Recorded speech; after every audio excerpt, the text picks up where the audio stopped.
దేవునికి మహిమ కలుగును గాక. హల్లెలూయా. ఎస్తేరు గ్రంథము 415వ పేజీ, పాత నిబంధన వైపు 415వ పేజీ, పాత నిబంధన. మీరు కొత్త నిబంధన ఎత్తుకుతున్నారు. 415వ పేజీ పైన రాసిన చూడ, అక్కడ 415 యోబు గ్రంథం కంటే ముందు 2వ అధ్యాయము 8, 9, 10 వచనాలు చదువుతున్నాను, గమనించండి. 8, 9, 10 వచనాలు.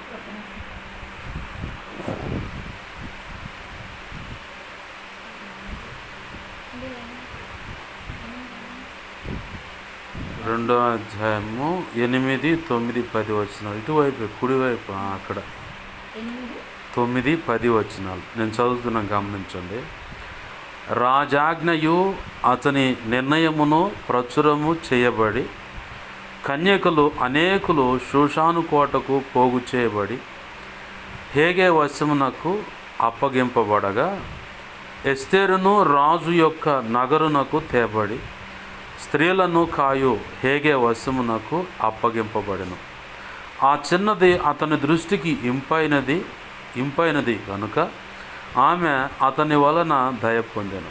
కాబట్టి ఆమె పరిమళ క్రియల కొరకైన వస్తువులను, ఆమెకు కావలసిన భోజన పదార్థములను రాజు ఇంటిలో నుండి ఆమెకు ఇయ్యదగిన 7 ఆడపిల్లలను అతడు ఆమెకు త్వరగా ఏర్పరిచి, ఆమెను ఆమె చెలికత్తెలను అంతఃపురంలో అతి శ్రేష్టమైన స్థలమందుంచెను.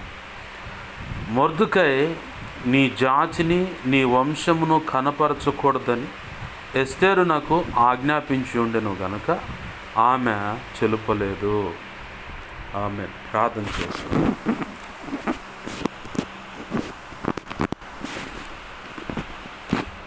ప్రేమగల మా కన్న తండ్రి యేసయ్యా, నీకు వందనాలు, కృతజ్ఞతాస్తుతులు. జీవాధిపతి వగు మా తండ్రి, నీకు మహిమ, ఘనత, ప్రభావాలు ఆరోపిస్తున్నారు. ప్రభా, కనికరించండి, సహాయము చేయండి అయ్యా. మీరు ఇచ్చిన లేఖన భాగాన్ని బట్టి నీ కృతజ్ఞతాస్తుతులు. ఈ లేఖనాన్ని విరవండి. ఈ లేఖనము చాటున మీరు దాచి ఉంచిన లోతైన, నూతనమైన, అతి శ్రేష్టమైన, మాకు ఇప్పుడు అవసరమైన, మా ముందున్న ఆధ్యాత్మిక, భౌతికమైన జీవిత యాత్రలో అన్ని కోణాల్లో మాకు అవసరమైన నీ శ్రేష్టమైన ఉపదేశము, ఆత్మ ప్రత్యక్షతతో ఇమిడినటువంటి మర్మాలతో కూడిన సర్వసంపూర్ణ సత్య ఉపదేశము, అది కూడా ప్రతి అక్షరములో కూడా సంపూర్ణంగా నీ పరిశుద్ధాత్మ నింపుదల కలిగిన నీ శ్రేష్టమైన ఉపదేశాన్ని ప్రభువా, ఈ లేఖనము చాటు నుంచి బయటకు తెచ్చి మీ పక్షం వహించిన మీ దాసుడు నోట ఆ మాటలు ఉంచండి. మీ దాసుడు నోటిని మీ నోటి బూరగా మార్చి నీ బలమైన వాక్శక్తినిచ్చి మీ దాసుని మీ సిలువ చాటును మరుగుపరిచి, నా ప్రభువా, మా ప్రభువా, నీవే నాతో మాతో సూటిగా, తేటగా, స్పష్టంగా మీరు మాట్లాడండి. మా అందరికీ వినగలిగిన చెవును, గ్రహించగల మనసును, లోబడు హృదయాన్ని, వాక్యానుగుణంగా జీవించే కృపను, హృదయ సున్నతిని, దిద్దుబాటు మనస్సును, నేర్చుకునే శుభగుణ లక్షణమును, నిత్యత్వము చేరు పర్యాంతం వరకు నిత్యము నీ పాదసను శిష్యరికము చేస్తూ శిష్యులైన సేవక గణముగా సిద్ధపరచబడి నీ సంకల్పంలో ఈ భూమి మీద మా కొరకే నువ్వు నిర్ణయించిన ఆ ఉన్నత పని ఏది వదిలిపెట్టకుండా సమర్థవంతంగా, సంపూర్ణంగా నెరవేర్చి క్రీస్తు న్యాయపీఠాన్ని ఎదుర్కొనే సమయానికి సంపూర్ణ సిద్ధి సాధించి క్రీస్తు న్యాయపీఠాన్ని ఎదుర్కొని యేసయ్యా, నువ్వు నిర్ణయించిన మెప్పు, ఘనత, మహిమ, బహుమతులు అందుకొని నిత్యత్వంలో ప్రవేశించి అత్యున్నత సింహాసనం మీద వరుడిగా మీరుండగా, వధువైన సంఘము నీ పక్కన చేర్చబడి ఉండగా, ఆ వధువులో నీవు పరిణయమాడినటువంటి ఆ వధువులో నువ్వు నిర్ణయించిన ఉన్నత స్థానంలో మేము నిలిచి యుగ యుగాలు నీతో కలిసి నిత్య రాజ్య పరిపాలన చేసే భాగ్యము కలుగునట్లుగా మా ప్రభువా, మాకు ఈ వాక్యాన్ని దేవా, ఈ వాక్యంలో నుంచి నాతో మాకు దేవా బోధించండి, మాతో మాట్లాడండి ప్రభువా. మా ఆత్మలను సంతృప్తిపరచండి, మా హృదయాలకు దేవ నెమ్మది, సంతృప్తి కలిగినట్లు సహాయం చేయండి. నీటి వాగుల కొరకు దుప్పి ఆశపడినట్లు, నా దేవా నీ కొరకు నా ప్రాణం తృష్ణగొనుచున్నది అన్నట్లుగా నీ వాక్యము కొరకు ఆశతో ఎదురు చూస్తున్న మా ప్రాణాలను తృప్తిపరచండి అయ్యా. ఆశించిన దానికంటే దేవా అత్యున్నతమైన కార్యాలు చేయగల దేవుడు. దేవా నీ గొప్ప కార్యములు జరుగునట్లుగా మేము బలపడి నీ కృపలో వర్ధిల్లినట్లుగా మాకు బోధించండి. లేఖనం ఆధారం చేసుకొని అయా సహాయం చేయండి. ఆనాడు పిలుపుకు తండ్రి యెషయా గ్రంథాన్ని ఆధారం చేసుకొని ఇదిగో దేవా కందాకే ధనాగారం మీద ఉన్నటువంటి నపుంసకుడికి పిలుపు వాక్యము చెప్పిన రీతిగా పరిశుద్ధాత్మ దేవుడా ఈ లేఖనాన్ని ఆధారం చేసుకుని నాతో మాతో మా అందరితో మీరు మాట్లాడండి. మాకు బోధించని మనం బలపరచని ప్రభువా నీ కృతజ్ఞతాస్తుతులు చెల్లిస్తున్నాం. నీ పక్షం వహించిన నేను బలహీనుడను, ఎంత బలహీనుడు నీకు బాగా తెలుసు. నీ కృప మీద ఆధారపడుతూ దేవా నీ మీద అనుకుంటూ నీ ఆత్మ సహాయాన్ని అర్థిస్తున్నాను. అంతకంటే ముందుగా నాలో నువ్వు కోరుకున్న పరిశుద్ధత వచ్చునట్లుగా, అది నాలో ఉన్న ప్రతి అణువుకు ఆ పరిశుద్ధత కలుగునట్లుగా నా సమస్త అవిధేయతలు, అతిక్రమ దోషాలు, పాప దోషాలు, ఆజ్ఞాతిక్రమలోపున క్షమించు. నీ సిలువ రక్తంలో నన్ను కడిగి పవిత్రపరచు. నీ శుద్ధ జలం నాపై కుమ్మరించి ఆనంద తైలాభిషేకం నా నెత్తిమింకను గొప్పగా ఉంచు. ఇర్మియా మొదటి దేవా ఇదిగో పరిశుద్ధాత్మగ్నులను పుటమే శుద్ధ సువర్ణంగా మార్చు. నీ పరలో శుద్ధ సువర్ణచైలు నా నెత్తిమింకను గొప్పగా ఉంచు. ఇర్మియా మొదటి అధ్యాయం 9, 10, 18, 19 వచ్చి నీ కృప నాకు దయచి. యెషయా 57:16 నీ కృప నాకు దయచి. అయ్యా కనికరించండి అయ్యా. మత్తయి సువార్త 10వ అధ్యాయం 1 వచ్చిన 7, 9 దేవా 8, 9 వచ్చినాలు 20 వచ్చిన ప్రకారం నీ కృప నాకు దయచి. అపోస్తుల కార్యం 4వ అధ్యాయం 27 నుంచి 37 వచ్చి నీ కృప నాకు దయచి. యెహెజ్కేలు గ్రంథం 2వ అధ్యాయం 1, 2 వచ్చిన ప్రకారం నన్ను మమ్మల్ని అందరిని చక్కగా నీ ఎదుటి నిలబెట్టి నీ కరుణహస్తం మా మీద ఉంచి ప్రభువా మా అందరితో మీరు మాట్లాడండి అయ్యా. నీ కార్యములు జరిగించమని బతిమలాడుతూ ఈ ఉపదేశాన్ని ప్రభువా జరగకుండా అడ్డుగా వచ్చి నిలబడుతున్న ధారాళమైన ఆత్మ నడిపింపు జరగకుండా అడ్డగిస్తున్న దుష్టుడు, వాడి దోతలు, చీకటి అంధకార శక్తులు, ఈ ప్రాంతాన్ని పట్టి వెరిపిస్తున్న దేవా చీకటి అంధకార శక్తులు ఇంకేమైనా ఉన్నా వాటినోడి ప్రభావాన్ని వేస్తున్నావు. నీవు నాకు ఇచ్చిన అధికారం చొప్పున మేమంతా కలిసి నీ మహాపునరుద్ధాన శక్తితో బంధిస్తున్నాం. నిత్య నరకాకి నీకు అప్పజెప్పేస్తున్నాం. నా చుట్టూరు మా చుట్టూరు నీవే అగ్ని ప్రాకారమే నిలవండి. నీ సిలువ రక్తమును కంచెగా వేయండి. దేవదూతలను అగ్నివాడి రథం సాయం చుట్టూ కావలిగా ఉంచండి. నీ చేతిలో దాచిపెట్టు ప్రభువా. నీవే మాకు తోడైన బోధించి మమ్మల్ని బలపరి సహాయం ఇచ్చాము. నీ వాక్యాన్ని బట్టి నీ కృతజ్ఞతాస్తుతులు చెల్లిస్తూ నీ నామాన్ని హెచ్చించుకుంటూ ఉపదేశాన్ని నన్ను మమ్మల్ని వాతావరణ సమస్తాన్ని అప్పచెప్పుకుంటూ యేసయ్య ఉన్న తనంత శక్తిగల నామమును అడిగి వేడుకొని ప్రార్థించి సమస్తం పొందుకొని నిన్నే మహింపరచుకుంటున్నాం మా కన్న తండ్రి. ఆమేన్. ప్రభునందు సమకూడిన మీ అందరికీ ప్రభు అయిన యేసుక్రీస్తు వారి పేరట నా హృదయపూర్వకమైన వందనాలు. ప్రభునందు ప్రియమైన దేవుని బిడ్డలు గమనించండి. ఎస్తేరు గ్రంథం అంటే ఒక వ్యక్తి యొక్క స్థానాన్ని తప్పించి ఇంకొక వ్యక్తిని ఎంచుకోవటం. మాట వినని అంటే భర్త మీద తిరుగుబాటుగా. ఇక్కడ ఇద్దరిది తప్పు ఉంటుంది. కాకపోతే చరిత్రను చూసుకుంటే భర్త మాట వినాలి, తప్పదు. ఈ భూమి మీద భర్త మనకు అంటే స్త్రీకి శిరస్సుగా ఇవ్వబడ్డాడు. ఆ శిరస్సును ధిక్కరించడానికి స్త్రీకి అధికారం లేదు.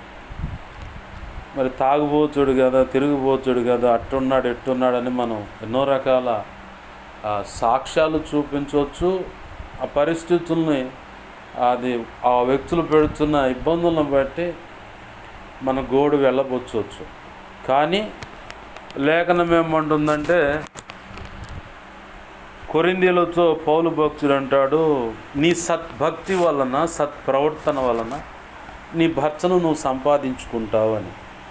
భార్యతో ఈ మాట చెప్తాడు. భర్తతో కూడా అలింగాని భార్యలు చాలామంది ఉంటారు. ఉండరని చెప్పడానికి లేదు, రోకల బండ్ల దెబ్బలు వేసిన వాళ్ళు కూడా ఉన్నారు. అయితే భర్తకు కూడా చెప్పే మాట ఏంటంటే సద్భక్తి సత్ప్రవర్తన బట్టి నీ భార్య నువ్వు సంపాదించుకుంటావు ఒక లెక్క. అయితే ఈ భార్య భర్తల విషయంలో భార్య రక్షణ పొందుంటే వారి యొక్క శారీరక కలయిక వల్ల ఆ భర్త పరిశుద్ధపరచబడతాడు. భార్య రక్షించబడి ఉంటే, భర్త రక్షించబడి ఉంటే భర్త భార్య వారి శారీరక కలయిక అంటే ప్రభు నిర్ణయించిన ఆ ధర్మం, శరీర ధర్మం, అది ఖచ్చితంగా వాళ్ళు పాటించాలి, దాన్ని నెరవేర్చాలి. నెరవేర్చని పక్షంలో ఎవరు నిరాకరిస్తారో వాళ్ళే దోషులుగా ప్రభు ఎదుట నిలబడతారు. అయితే ఆ కలయిక వల్ల వాళ్ళు రక్షణ లేని వ్యక్తి రక్షణ పొందిన వ్యక్తిని బట్టి పరిశుద్ధపరచబడతాడు కానీ రక్షించబడడు. ఇదే ట్విస్ట్. అసలు రక్షించబడడు కానీ పరిశుద్ధపరచబడతాడు అంతే. దేనికి పరిశుద్ధపరచబడతాడంటే వారి ఇరువురి కలయిక వల్ల వారిలో ఉన్న రక్తం అనేది ఏకమైపోతుంది. లక్షణాలు కూడా ఒకే ఆలోచన, ఒకే దృక్పథం, ఒకే ఆశయము, ఒకే తపన ఉంటుంది. ఇక అప్పటిదాకా ఈ రెండు వేరు వేరు కట్టెలు. లోకంలో అంటారు కదా, ఆ కట్టెకు ఈ కట్టె తోడైతే చక్కగా ముందుకు సాగిపోతారని. వృద్ధాప్యంలో ఉన్న వాళ్ళకి ఈ మాట ఎక్కువ వాడతారు, ఆ కట్టెకి ఈ కట్టె తోడైతే. అట్లానే వారు ఇరువురు ఏకం కాకమునుపు వేరు వేరుగా ఉంటారు. వేరు వేరు లక్షణాలు, వేరు వేరు యొక్క స్వభావాలు ఉంటాయి. కానీ వారు ఎప్పుడైతే ప్రభు చిత్తంలో లేదా పెద్దల సమక్షంలో వారి యొక్క ఇరువురి అభిప్రాయాలను బట్టి వీరిని జతపరచుట యుక్తమే అని చెప్పని అనుకున్నప్పుడు, వారు జతపరచబడిన తర్వాత ఇక వారి తొలి కలయిక మొదలు నుంచి ఈ వ్యక్తో ఆ వ్యక్తో ఎవరో ప్రభు చిత్తంలో ప్రభు సన్నిధికి చేరినప్పుడు, అంటే మరణించినప్పుడు, కాలం చెల్లిపోయినప్పుడు ఆ ఎడబాటుకి అంతే. ఇక అప్పుడు మాత్రమే వారు విడిపోవాలి. కానీ మిగతా సమయంలో కోపతాపాలను బట్టు, అభిరుచులు నచ్చకో, ఇంకా నేను చెప్పింది వినలేదనో ఎట్లా అనుకున్నా కానీ విడిపోవటానికైతే అవకాశం, ఆస్కారం లేదు. ఆ ప్రాణము ప్రభు సన్నిధి ఆయన చిత్తం ప్రకారం తీయబడేంత వరకు కూడా వారిరువురు దాంపత్య జీవితాన్ని కొనసాగించాలన్నదే బైబిల్ గ్రంథంలో చెప్పబడుతున్న సాక్ష్యం, ప్రభు నిర్ణయించిన కట్టడది. అయితే ఈ ఎస్తేరు గ్రంథంలో రాజుగారు చాలా చక్కగా ఒక ప్రేమ విందు ఏర్పాటు చేశాడు. తన కింద ఉన్నటువంటి రాజ్యాలన్నిటిలో ఉన్న అధిపతులను, తన కింద పనిచేస్తున్న వాళ్ళు మెయిన్ వాళ్ళందరినీ పిలిపించి మంచిగా ఫంక్షన్ ఏర్పాటు చేశాడు. బాగుంది, చేసినోడు బాగానే ఉంది. ఈయన ఎడ చేస్తుంటే ఆమె కూడా అక్కడ కోటలో ఆమెకు సంబంధించి కూడా చేసుకుంటూ ఉంది. రాజుగారు చేస్తే ఎవరో ఒకళ్ళు అడుగుంటారుగా, రాణిగారు మీరు మరి రాజుగారు చేస్తున్నారు, మరి పక్కన ఉంటారుగా ఆలోచనకర్తలు ఎవరో ఒకళ్ళు, వాళ్ళని బట్టి ఏమో కూడా నడుము బిగించి ఆమె స్థాయిలో ఆమె తగ్గట్టుగా ఆమె దగ్గర ఉండే ఆడవాళ్ళ మటుకు ప్రత్యేకంగా ప్రేమను ఏర్పాటు చేసింది. బాగానే ఉంది. ఈ రాజు తాగిన తిక్కలో ఆమె అందాన్ని, ఆమె సౌందర్యాన్ని చూపించాలా, మిగతా వాళ్ళందరికీ చూపించాలని చెప్పి రమ్మంటే ఆమె న్యాయంగానే తృణీకరించుద్ది. కాకపోతే దేవుడు ఎందుకో మరి అక్కడికి వచ్చేసరికి ఇతను ఆమె తృణీకరించటాన్ని పక్కన పెట్టేసి తన భర్త పిలిచినప్పుడు రావాలి. ఎందుకంటే ఏ సమస్య అయినా భర్త ఎదుర్కొంటాడు. భర్త అంటే భర్త అనేవాడు భరించేవాడు, భార్య యొక్క పాపాన్ని భరించేవాడే, భార్య యొక్క భారం భరించేవాడే. భార్య యొక్క పాపం భర్త మీద, భర్త యొక్క పాపం భార్య మీద నిలపబడి ఉంటుంది. ఈ ఇరువురు సరిచేయబడకపోతే అది మొత్తం వెళ్ళిపోయి వారి కడుపును పుట్టిన బిడ్డల మీదకి వెళ్ళిపోతుంది. ఇది చరిత్ర చెబుతున్న సాక్ష్యం. అయితే ఇక్కడ రాజు ఏర్పాటు చేసిన ప్రేమ ఎందుకు ఆమె రాలేదని కోప్పడ్డాడు. సరే అమ్మాయి ఎందుకు రాలేదు, ఎందుకు అని అర్థం చేసుకోలేదు. ఇక చివరికి ఆమెను పక్కకు నెట్టేయాలన్న ఆలోచనకు వచ్చారు. ఏం చేద్దాబ్బాయి ఆలోచన అంటే, రాజు అయిన నీకే నీ భార్య లోపడకపోతే ఇక లోకంలో ఉన్న ప్రజలు, వాళ్ళ కుటుంబాలు, వాళ్ళ భార్యలు ఏం లోపడతారు? నా మాటిని ఈమెను పక్కన పెట్టేసి రాణిగా ఇంకొక ఆమెను ఏర్పాటు చేసుకోను. అలా అని చెప్పి ఆయన వదిలేశాడా? వదిలేయలేదు. రాణిగా ఉంది కానీ ఆయన భార్యగా ఉంది. అప్పటి వరకు ఆమె తృణీకరించబడక మునుపు, తృణీకరించినంతసేపేమో అన్ని సర్వాధికారాలు ఉన్నాయి, అన్ని విషయాల్లో ఆధిపత్యం ఉంది. ఆమె చెప్పిన ప్రతి మాట ఎవరైనా వింటారు. ఎప్పుడైతే ఆమె రాజుగారికి వ్యతిరేకంగా లేచిందో, నేను రాను అని తిరస్కరించిందో, రాజుగారికి కోపం పడింది. రాజుగారికి ఇష్టమైన కోపం వచ్చినా దెబ్బలకు కరువు లేదు, కానుకలకు కూడా కరువు లేదు. ఆశీర్వాదం అంతే ఉంటుంది, ఓటింగ్ అంతే ఉంటుంది. ఇక రాజుగారి కోపం రాగానే ఇక పక్కనున్న ఆలోచనకర్తలు చెప్పిన మాట, మనకు కూడా చాలా విషయాల్లో ఆలోచనకర్తలు ఉండటం మనకు మేలు. అది పరిచర్యలో అయినా, సేవా పరిచర్యలు అయినా, కుటుంబంలో అయినా, సామాజిక చుట్టూ ఉన్న సమాజంలో అయినా మంచి ఆలోచనకర్తలు ఎలాంటి వాళ్ళు అంటే, సామెతలు 24:6 వేగం గల నాయకుడివై యుద్ధము చేయమంటూ ఆ కింద ఒక మాట అంటాడు, ఆ రక్షణకరమైన ఆలోచనకర్తలు ఉండుట శ్రేష్టము. రక్షణకరమైన ఆలోచనకర్తలు ఉండాలి. ఇక పాడు పని చేయించేవాడు ఉండకూడదు. మళ్ళీ స్త్రీలలో అయినా సరే, పురుషుల్లో అయినా సరే, రక్షణకరమైన ఆలోచనకర్తలు. నువ్వు ఒక విషయాన్ని ప్రతిపాదిస్తావు, ఇది చేయాలనుకుంటున్నాను, ఇంత ఖర్చు అవుద్ది అనుకుంటున్నాను, మరి ఇది ఎంతవరకు కరెక్ట్ అని చెప్పని అక్క చెప్పు, ఆంటీ చెప్పు అని చెప్పని నీకు తగ్గ వ్యక్తులతో, స్త్రీ అయితే వాళ్ళతో మాట్లాడుతావు. పురుషుడైతే చెప్పు బాబాయ్, చెప్పు అన్న, చెప్పు తమ్ముడని కొంచెం తగ్గించుకునే వ్యవహారం ఉన్నడితే ఆ చెప్పు తమ్ముడు అని చెప్పని పక్కన వాళ్ళని సలహా అడుగుతావు. ఆ అడిగిన సలహాను బట్టి వాళ్ళు నీకంటే బెటర్గా, ఖర్చు తక్కువైపోయి పని ఇంకా గొప్పగా ఉండే వ్యక్తులు, పని ఇంకా గొప్పగా ఉండేటువంటి పని చూపించేటువంటి సలహాదారులు అంటే ఆలోచనకర్తలు ఉంటే నీకు మేలు. అలాంటి వాళ్ళు సంపాదించుకోవాలి. అలాగనే అలాంటి వ్యక్తులు కావాలని కూడా ప్రార్థన చేసుకోవటం మేలు. పరిచర్యలో అయినా, సేవలో అయినా, కుటుంబ వ్యవహారాల్లో అయినా, సమాజంలో మనం తిరుగుతూ ఉంటాం, అక్కడైనా సరే ఆలోచన ఖర్చులు, రక్షణకరమైన ఆలోచన ఖర్చులు. ఏదో ఒక విషయం కుటుంబం గురించి, భర్త గురించో భార్య గురించో ఏదైనా చెప్పుతూ అడగా చెప్పంగా 4-5 వాల్ పోస్టులు వేసింది అనుకో, అంటే 4 ఇళ్లలో చెప్పింది అనుకో, చాలు కథం, ఇక అయిపోయినట్టే. నువ్వు చెప్పాల్సిన పని లేదు, వాళ్ళు అట్ట ఊరు మొత్తం ఎగబాగిపోతుంది. అలా కాకుండా నువ్వు చెప్పిన సమస్యను కడుపులో పెట్టుకొని వెంటనే దాన్ని ప్రభువుకు అప్పచెప్పేటువంటి మంచి ఆలోచనకర్తలను కలిగి ఉంటా, లేదా స్నేహితులు కలిగి ఉండట మేలు. అటు వాటిని ప్రభు కృప ద్వారా మనకు అనుగ్రహించునుగాక. ఆమె. ఎందుకంటే ఎందుకు ఈ మాట చెబుతుందంటే, ఇలా సమాజం ఎంతో భయంకరంగా ఉంది. చిన్న కాస్తంత లోపం దొరికితే ఇక ఏం లేదు, ఇక మసాలా వాసన కనుక గుమ గుమ గుమ అని కొట్టినట్టు, సాంబ్రాణి వాసన తగిలినట్టుగా ఇక అది స్ప్రెడ్ అయిపోతుంది. ఇక ఏం ఆగట్లా.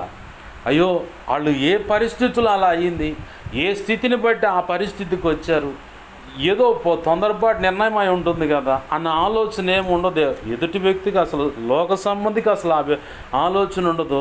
సంఘంలో కూడా చాలామంది లోక సంబంధమైన ఆ ప్రకృతి సంబంధమైన, శరీర సంబంధమైన మనసు కలిగిన వాళ్ళు చాలామంది ఉన్నారు. ఆత్మ సంబంధమైన మనసు కలిగి, ఆత్మ సంబంధమైనటువంటి ఆలోచనలు కలిగిన వ్యక్తి అయితే నువ్వు వెళుతున్న పరిస్థితిని గమనిస్తుంది. అలాగనే ఆ సిచ్యువేషన్లోకి వాళ్ళు వెళ్ళిపోయి ఈ పొరపాటును బట్టి ఇలా వచ్చి ఉండొచ్చు, ఈ పొరపాటును ఇది ఇలా నిర్ణయం తీసుకోవటం ఇలా జరిగి ఉండొచ్చు అని ఇక అనేక కోణాల్లో పరకాయ ప్రవేశం అంటారు. అంటే ఎదుటి వ్యక్తి యొక్క సిచ్యువేషన్లోకి వెళ్ళి నిలబడి దాన్ని బాగా క్షుణ్ణంగా పరిశీలన చేసి మళ్ళీ యువతులకు వచ్చి నిలబడి ఒక నిర్ణయం చేయటం. ఈ పరకాయ ప్రవేశం అనేది అందరికి దొరకదు, అందరూ చెయ్యరు కూడా.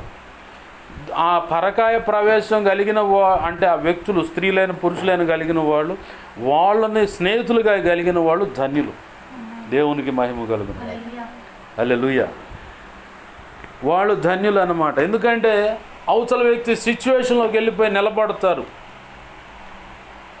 ప్రభు కృపను బట్టి నాకు ఆ కృపనిచ్చాడు ప్రభు. ఎదుటి వ్యక్తులు తేడాగా నడుస్తున్న, తాగి తిరుగుతున్న, సిగరెట్ తాగుతున్న, విగ్రహారాధన వైపు వెళుతున్న, ఏది రక్షణ పొంది, లేదు రక్షణ లేకుండా కూడా తెలిసిన వాళ్ళు ఒకరు తేడా పడుతుంటే వాళ్ళకి వెళ్ళి చూస్తూ ఆలోచిస్తూ ఉంటాను. ఆ సిచ్యువేషన్లోకి వెళ్ళిపోతా. అలా వెళ్ళిపోయి ఆలోచన చేసి ఒక నిర్ణయంగా ఒక మాట అందించగానే టక్ సెట్ అయిపోద్ది అంతే. అట్లాంటి సందర్భాలు చాలా ప్రభు కృపను బట్టి ఇచ్చాడు. అయితే ఆలోచనకర్తలు కలిగి మంచి రక్షణకరమైన ఆలోచనకర్తలు కలిగి ఉండటం మేలు. అయితే ఇక్కడ రాజుగారి పక్కన ఉన్న ఆలోచనకర్తలు ఏం చేశారంటే ఏకంగా రాణిగారి పోస్తే బీగేంత పని జరిగింది. అయితే అక్కడేమన్నా అన్యాయం జరిగిందంటే, ఒకటి, ఆమె భర్తకు లోబడిన స్వభావం కలిగి ఉన్న వ్యక్తి అయి ఉండొచ్చు. ఎందుకంటే పడిపోవటకు ముందు గర్వం అహంకారం నడుచునని, తిరుగుబాటు కూడా నడుచును, తర్వాత చివరికి పక్కకు నెట్టివేయబడు. ఇదే సిచ్యువేషన్లో ఈమె మొదటిగా ఉన్నటువంటి రాణి గారు చివరికి ఆమె పోస్ట్ ఆమె బీగి పక్క ఆమె చేజేతుల తన ప్రవర్తనను బట్టి మొత్తం బీగి పక్కన పడేంత పని అయింది. ఇప్పుడు రాణిగారి పోస్టు ఖాళీగా ఉంది. ఆ పక్కనున్న ఆలోచనకర్తలో మాట చెప్పారు, చాటింపేవయ్యా, నీ ఆస్థానంలో నీ పరిపాలనలో ఎన్నో రాజ్యాలు ఉన్నాయి కదా, అన్ని రాజ్యాల నుంచి కన్యకలను పోగు చేయండి, రాణి అవటానికి కావలసిన అర్హతలు కలిగిన వాళ్ళని. వాస్తవానికి రాణి కావటానికి అర్హతలు కావాల్సిన వాళ్ళు ఎవరు? ఇతర రాజుల యొక్క రాజకుమార్తెలు. ఇతర రాజుల యొక్క రాజకుమార్తెలు మాత్రమే రాణి అవటానికి అవకాశాలు వెతుక్కుంటారు. వారికి ఉన్న అభిరుచులకు తగ్గ రాజులను ఎంచుకుంటారు. వాళ్ళకు అనుకూలమైనటువంటి రాజులను ఎంచుకుంటారు భర్తలుగా ఉండాలని. అయితే ఇక్కడ ఆ రాజకుమార్తెలు వచ్చారు, అలాగే వాళ్ళల్లో ఒక సామాన్యురాలు కూడా వచ్చింది. దేవునికి మహిమ కలుగునుగా, హల్లెలూయా. అయితే ఆ సామాన్యురాలు వాస్తవానికి రాణి అయ్యేంత అర్హత లేదు, అసలు ఆ క్వాలిఫికేషనే లేవు. ఎవరు ఏమంటే చెరకు వచ్చినటువంటి వ్యక్తులలో ఏమే ఒకటి.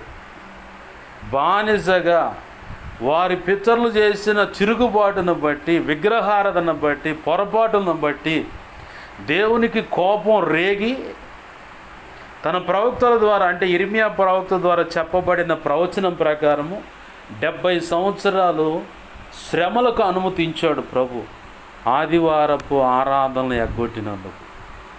డైరెక్ట్గా చెప్పాలంటే ఆనాడు విశ్రాంతి దినం అని ఉంది.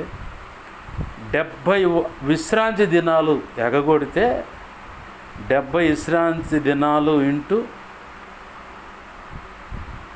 ఒక్కొక్క రోజుకి 10 సంవత్సరాలు, మొత్తం 70 సంవత్సరాలు.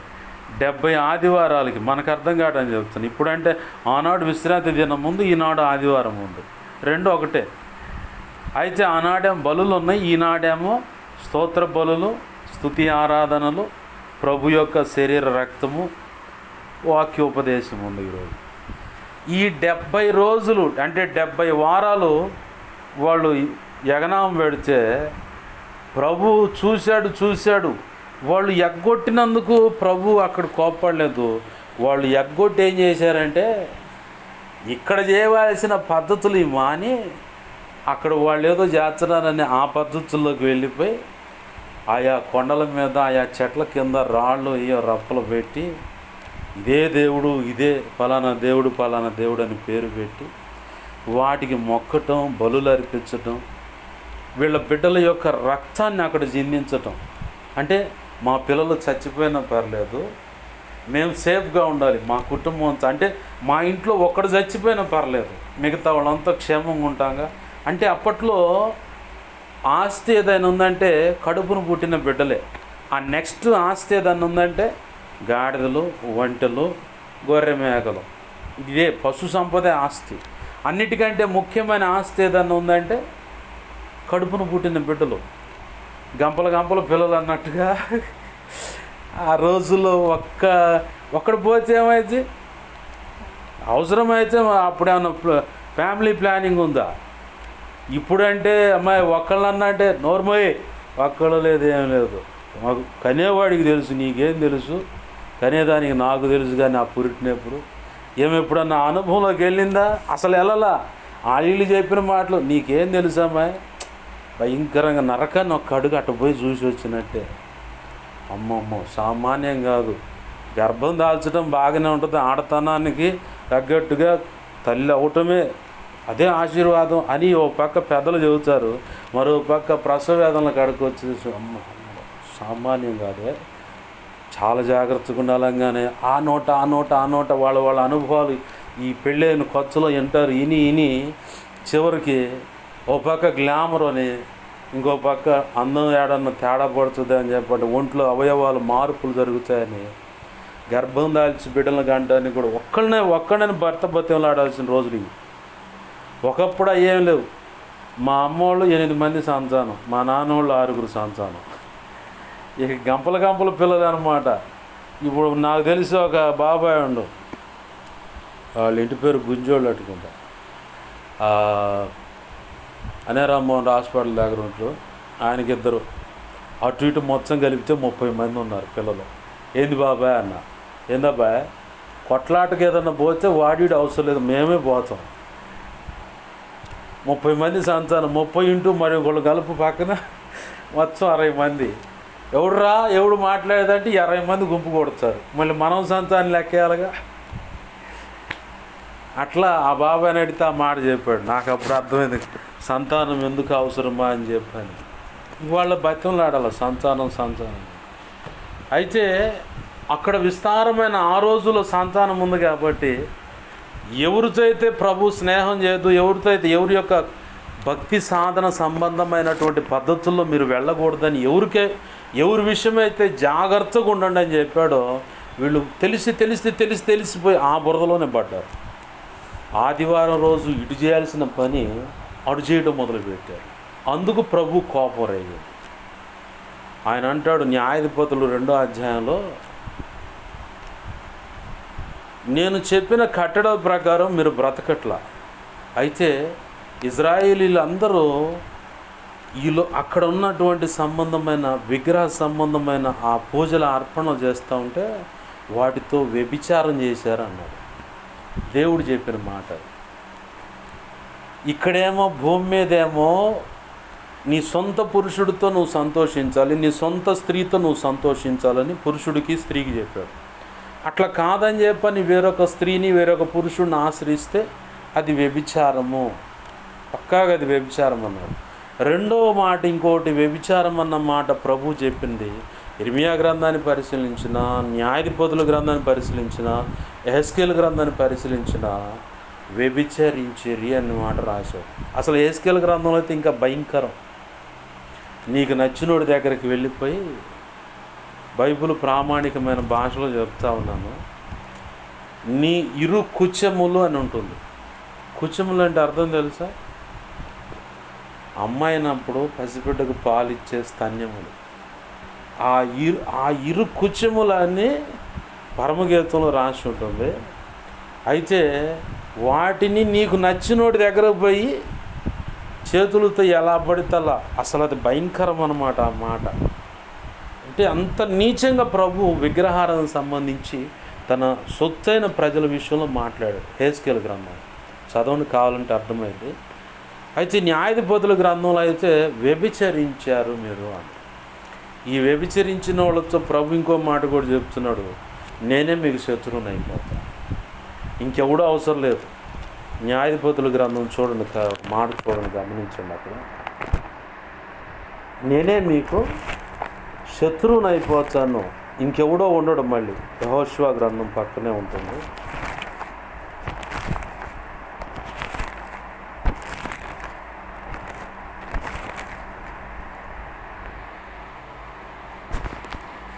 యెహోషువ గ్రంథం పక్కన న్యాయాధిపతులు 2వ అధ్యాయము 15వ వచనంలో 15వ వచనం ఒకటి 17వ వచనంలో ఓ మాట ఉంటుంది. అక్కడ 17వ వచనంలోనేమో వ్యభిచరించిరి అనే మాట రాసి ఉంటుంది. 15వ వచనంలోనేమో మధ్య భాగంలో యెహోవా వారితో ప్రమాణము చేసినట్లు వారు పోయిన ప్రతి స్థలమున వారికి బాధ కలుగు చేయుటకు యెహోవా వారికి శత్రువాయను కనుక వారికి మిక్కిలి ఇబ్బంది కలిగెను. కింద ఇంకో 17వ వచనంలో ఏమాట ఉంది, అక్కడ విగ్రహారాధన చేసిన వారికి కనిపించిందా? న్యాయాధిపతులు 2వ అధ్యాయము, న్యాయాధిపతులు 2వ అధ్యాయము 15వ వచనంలోనేమో దేవుడే వ్యతిరేకమైనట్టు రాసి ఉంటుంది.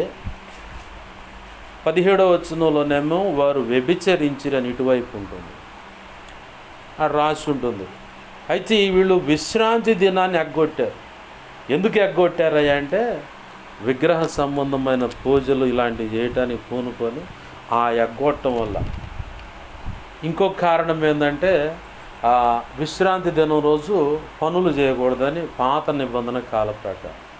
మరి ఈరోజు మేము చేయకూడదా అంటే నీకున్న స్థితిని బట్టి ప్రభు గమనిస్తూ ఉంటాడు. అది నువ్వు వెళ్ళాలా వెళ్ళకూడదు అనేది నీ హృదయ తీర్మానం మీద ఆధారపడి ఉంటుంది. నా ప్రభు ఈరోజు నేను ఆదివారం రోజు నా ప్రభు సన్నిధిలో గడపటం వల్ల నాకు నెక్స్ట్ డే ఇంతకంటే డబుల్ ఇస్తాడు అన్న విశ్వాసం నీలో ఉందా? ఖచ్చితంగా ఆ కార్యాన్ని నువ్వు కనులారా చూస్తావు, దాన్ని అనుభవిస్తావు. చాలా సందర్భాల్లో నేను రక్షణ పొందిన కొత్తలో టాటా ఇది బజాజ్ తోలేవాడిని, డీజిల్ సర్వీస్ బండి. సేవకులు పిలిచేవాళ్ళు, బాయ్ ఖాళీయా అయ్యా ఖాళీ దా రొంపచర్లు పోయేద్దాం అటు పోయేద్దాం అని. సరేనా అని చెప్పని వెళ్ళిపోయాను. ఆ వెళ్ళిపోయేటప్పుడు నాకు ఒక ఆలోచన పడేది, ఇప్పుడు వెళ్తున్నా అద్దె కట్టాలా, 250 అద్దె కట్టాలా, ఎట చేయాలా అని ఎమ్మడిన ఆలోచన వచ్చి, ఇవాళ నేను దేవుని పనికి పోతుంది, వ్యర్థమైన పనికి కాదు కదా.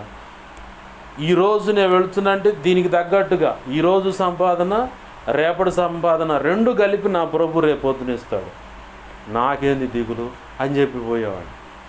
తర్వాత సేవకులే ఊరకేం వాడుకోలేదు, కానీ వాళ్ళ కాడు ఉన్నదేదో చేతిలో పెట్టేవాళ్ళు, దాన్ని కూడా సహించేవాడిని కాదు, వద్దనేవాడిని. వద్దు నేను దేవుని పనికి వచ్చానని. ఇప్పటికి కూడా పరిచర్కి వెళ్ళటానికి బండికి ఆయనకి డబ్బులు ఇస్తూ ఉంటారు, నేను వద్దంట. అరవమా గిట్రా తీసుకో అని చెప్పని జేబులో బలవంతంగా పెడతారు సేవకులు. నాకు నచ్చదు. అంటే నా సొంత డబ్బులతోనే దేవుని పనికి వెళ్ళాలి, ఆ సంపాదన ఆ పరలోకంలో ఆ సంపాదన నాకు కావాలి. అట్లా వెళ్ళిపోయి వచ్చేవాడు అనమాట. విశ్రాంతి దినము నువ్వు ఉండాలి, ఖచ్చితంగా ఆచరించటం నీకు మేలు. ఎందుకంటే ప్రభు యొక్క శరీరం రక్తము ఆ రోజు మాత్రమే నీకు దొరుకుతుంది. వారమంతా ఆ ప్రభు వాటి ద్వారా వచ్చేటువంటి ఆ నిత్యజీవం యొక్క శక్తితో నువ్వు బలంగాను ప్రభు కృపలో వర్ధులతో ముందుకు జయించే వ్యక్తిగా వెళ్ళిపోతావు ముందుకు. నేను అంటానైతే పరిశుద్ధ శరీరం రక్తము ప్రతిరోజు ఇచ్చేవాళ్ళు ఉంటే సంతోషం అనుకుంటా. ఎందుకంటే ఆ నిత్యజీవం యొక్క శక్తి వస్తుంది నాలోకి. దానివల్ల సైతానుగాడు ఎన్ని ఎత్తుగాళ్ళు వేసినా ఫుట్బాల్ కనుక దన్నినట్టు దంతవాడిని. యాడికిరా నువ్వు వస్తున్నావు బడుద్దాయి అని చెప్పని అంతే పెడదంతే వెళ్ళిపోతున్నాడు. కారణం నా ప్రభు యొక్క నిత్యజీవం యొక్క శక్తి నాలో ఉంది. నేనుగా ప్రయత్నం చేసిన నా బిడ్డ తాళుకోలేడు, వాడిని ఎదుర్కొంటే తట్టుకోలేడు, వాడు తిరిగి దాడి చేస్తే కరెక్ట్గా ఫేస్ చేయగల సామర్థ్యం నా బిడ్డలో లేదు కాబట్టి అని చెప్పి ఆయన వచ్చి నన్ను ఆవరించి, అంటే మనమంతా ఈ భూమి అంతా ఆయనలోనే ఉంది, అయితే వ్యక్తిగతంగా కూడా నన్ను ఆయనలో పెట్టుకొని ఆయన పోరాడుతున్నాను. అప్పుడు ఎవరికి వస్తుంది జయం? నాకే వస్తుంది. జయించేది ఆయనే. భక్తుడు పాడాడుగా, జయించిన నీవు నా పక్షమయ్యుండగా జయమిచ్చు నీవు నన్ను నడుపుచుండగా జయమే నాశ అదియే నీ కాంక్ష నీకే నా స్తోత్రార్పణలు నా యేసయ్యా నీ దివ్య ప్రేమలో నా జీవితం పరిమళించనే. దేవునికి మహిమ కలుగును. హల్లెలూయా. ఆయన ఉంటాడు కాబట్టి ఇంక నాకేంది భయం. అయితే వీళ్ళు విశ్రాంతి దినాన్ని ఎగ్గొట్టడం వల్ల శ్రమలకు 70 సంవత్సరాలు శ్రమలకు అప్పచెప్పారు. అసలు మెయిన్ కారణం అది. ఒకటి విగ్రహారాధన వైపు, విశ్రాంతి దినం రోజే విగ్రహారాధన వైపు వెళ్ళారు. అక్కడ బలులు అర్పించటం, వాళ్ళ పిల్లల యొక్క రక్తాన్ని చిందించటం, వాళ్ళ పిల్లలు వీళ్ళ పిల్లలను వాళ్ళకి ఇచ్చి చేసుకోవటం, వియ్యం పొందటం. నెక్స్ట్ ఇంకోటి ఏంటంటే విశ్రాంతి దినం రోజే పనులకు వెళ్ళటం. వీటిని బట్టి వారు ఆ రోజు దేవుని చేత శిక్షించబడ్డారు. ఈరోజైతే ఆదివారం ఆరాధనకి ఎగ్గొట్టాలా నడవాలంటే నీ విశ్వాస పరిమాణాన్ని బట్టి నువ్వు దాన్ని పొందుకోగలుగుతావు. ఈ ఆదివారం రోజు నాకు ఒక 10,000 వచ్చాయి అనుకున్న పని ఉందని, లేదా 1,00,000 వస్తనే పని ఉందనుకో, ఆదివారం రోజు నువ్వు దాన్ని వద్దనుకొని దేవుని సన్నిధిలో గడుపు, దానికి డబ్బులు ఇస్తాడు. ఇతర దేశంలో ఒక రెస్టారెంట్ గురించి నేను విన్నాను, దాని పేరు పూర్తిగా అవగాహన లేదు, కానీ సందర్భోచితంగా సరిపోతుంది కాబట్టి చెప్తానికి ప్రభు అనుమతిస్తూ ఉన్నాడు. ఓ రెస్టారెంట్ ఉంది, సోమవారం నుంచి శనివారం దాకా ఫుల్ టైం పనిచేస్తుంది. ఒక క్రిస్టియన్కి సంబంధించిన రెస్టారెంట్. ఆ దేశమే కాదు, ఇతర దేశాల్లో కూడా అనేక చోట్ల అతను చాలా చిన్నపాటి స్థితి నుంచి ఆ ఉన్నత స్థితికి వచ్చాడు. అయితే సోమవారం నుంచి శనివారం దాకా అసలు చేసేవాడికి ఖాళీ ఉండదు, వచ్చి పోయేది కూడా ఖాళీ ఉండదు. అంత గొప్పగా రెస్టారెంట్ నడుస్తుంది. అయితే ఆదివారం మాత్రం తలుపులేవాడు. ఆదివారం రోజే పబ్లిక్ హాలిడే. చుట్టూ ఉన్న వాళ్ళు, రెస్టారెంట్ వాళ్ళు, వీళ్ళందరికీ డౌట్, ఇదేంద్ర ఆదివారమే మోచ్చడు, మిగతా సోమవారం నుంచి శనివారం దాకా ఆగకుండా పనిచేస్తూ ఉంటాడు. ఆదివారం రోజే మనకు సమృద్ధిగా వ్యాపారం ఉంటుంది. సోమవారం నుంచి శనివారం దాకా వాడు ఎడతెరిపి లేకుండా వ్యాపారం చేస్తాడు, మళ్ళీ ఆదివారం మోచ్చండు అని చెప్పని డౌట్తో ఉంటే విలేకరులు వచ్చి ఒకరోజు ప్రశ్న వేశారు, అయ్యా మీరు ఆదివారమే రెస్ట్ అని ప్రకటించేశారు, మీ అన్ని దేశాల్లో చాలా మటుకు 220 పైసలకు దేశాల్లో మీ ఆయా దేశాల్లో ఈ రెస్టారెంట్లు ఉన్నాయి.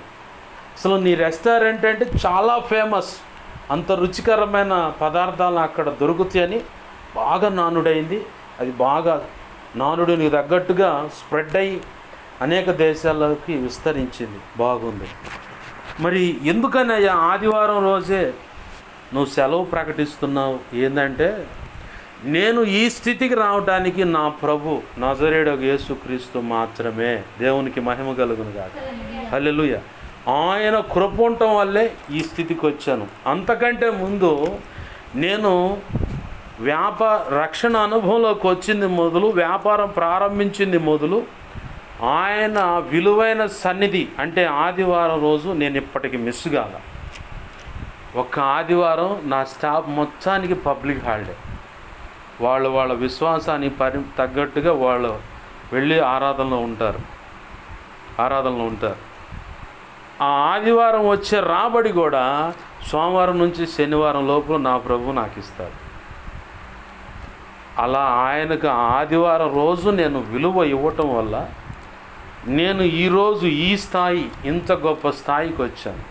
చూడండి, కావాలంటే ఆదివారం అన్ని రెస్టారెంట్లు కళకళలాడుతూ ఉంటాయి, కానీ సోమవారం నుంచి శనివారం వరకు నా చుట్టూ ఉన్న ఆయా దేశాల చుట్టూ ఉన్న ఆ రెస్టారెంట్లన్నీ వెలవెలబోతూ ఉంటాయి. ఏ వ్యాపారమే ఉండదు. కానీ ఆదివారం నేను మోస్తానా, సోమవారం నుంచి శనివారం వరకు చాకిరీ చేసేవాడికి సేదర తప్ప రెండోది లేదు. అంత క్రౌడ్ ఉంటుంది, అంత సంపాదన ఉంటుంది. ఆ ఒక్కరోజు నేను సెలవు ప్రకటించడం వల్ల ఇంత సంపాదన నేను సంపాదించుకుంటుంటే నా ప్రభు నన్నే అన్యాయం చేయలేదు, నా ప్రభు కృపను బట్టి ఈ స్థితికి వచ్చాను నేను అని సాక్ష్యం ఇచ్చాడు. ఆదివారం రోజు నేను చాలా మిస్గాను నేను అసలు ప్రభు కృపను బట్టి 1-2 సార్లు నేను మిస్ అయినట్టున్నాను. అది కూడా మా బావ చనిపోయినప్పుడు ఆదరణ కూటం కూడా ఆదివారం పెట్టారు. ఆ రోజు నేనే వెళ్ళి వంట చేయాలి కాబట్టి తప్పక ఆడపోయి, పాస్టర్ గారు నువ్వు పోదాన్యాలు, నువ్వు నిలబడాలా, మీ అక్క కదా, ఇంకెవరున్నారు మగపిల్లలు, నువ్వు ఒక్కడివే కాబట్టి వెళ్ళిపోయి నిలబడి అక్కడ అవన్నీ చెయ్యి, ప్రభు చూస్తూ ఉంటాడులే. కాదయ్యా ప్రభు వల్ల అంట. నేను చెబుతున్నాను కదా దానిలో, నువ్వు వెళ్ళా, కాదయ్యా అంట నేను. అంటే దేవుని సన్నిధి ఎందుకు ఇంతగా తపన పడాలి? ఎందుకంటే నా పితరులు దేవుని సన్నిధి విషయంలో నిర్లక్ష్యపరిచారు, తద్వారా మేము శపించబడ్డాం. ఆ శాపము పరిశుద్ధ గ్రంథం చదువుతుంటే నాకు ఎత్తి చూపించాడు ప్రభు. అబ్రహాము తను చిన్న పొరపాటు చేసిన ప్రభు వదిలిపెట్టలా. మత్తయి సువార్త 1వ అధ్యాయంలో యేసుక్రీస్తు వంశావళి ఏమనగా అబ్రహాము కుమారుడగు దావీదు కుమారుడగు యేసుక్రీస్తు వంశావళి. అక్కడ అబ్రహాం గారి లాంటి ఆశీర్వాదాన్ని గోల్ చేసుకున్నాను. అలాంటి ఆశీర్వాదం నేను సంపాదించాను. నెక్స్ట్ దావీదు గారు కూడా బెర్షెబా అనే ఆ స్త్రీ విషయంలో, తన భర్త విషయంలో రక్తపరాధాన్ని బట్టి పాపము, అయితే ప్రభు పాదాలు పట్టుకుంటే శిక్షే క్షమించాడు. ఆయన కూడా తెచ్చి అబ్రహాం గారి పక్కన పెట్టాడు. మరి వారసుడిగా వచ్చినటువంటి దావీదు కుమారుడైన సొలొమోనేమో ఆయన వచ్చేసరికి వారసత్వంగా ఆశీర్వాదం పొందాడు, కానీ తన తర్వాత తరానికి తన తండ్రి వల్ల పొందినటువంటి ఆశీర్వాదం పక్కనున్న తరానికి ఇలా శాపాన్ని ఇచ్చాడు. ధర్మశాస్త్రం ఏం చెబుతుంది? నా నీతిని, నా న్యాయ కట్టడలను, విధులను తూచా తప్పకుండా అనుసరించే వారికి 1000 తరాల ఆశీర్వాదం ఇస్తాను. మరి వ్యతిరేకంగా బ్రతికే వాళ్ళకి 3-4 తరాలు శాపాన్ని వారి మీద ఉంచుతాను. ఈ లేఖనాలు, ఈ మాటలు చూశాను. ఆ సొలొమోను యొక్క భక్తిని చూశాను. చివరిలో తప్పిపోవడం చూశాను. నా తండ్రిని, మా పితరులను చూశాను. దేవునిలో కొనసాగుతూ కొంతమంది, మా చిన్న తాతయ్య సేవ చేస్తా ఓ పాట రాసిండు, బాగానే ఉంది, వెంబడి క్వార్టర్ సీసా పట్టి. మా నాన్న రక్షణ పొంది పాపంలో, వేరొక స్త్రీతో పాపంలో గడుపుతా, ఆయన ఇక్కడ కాలు తీసేసినా కానీ ఆగల ఆ పాపం. షుగర్ వల్ల ఇంతవాటికి కాలు తీసేసాడు.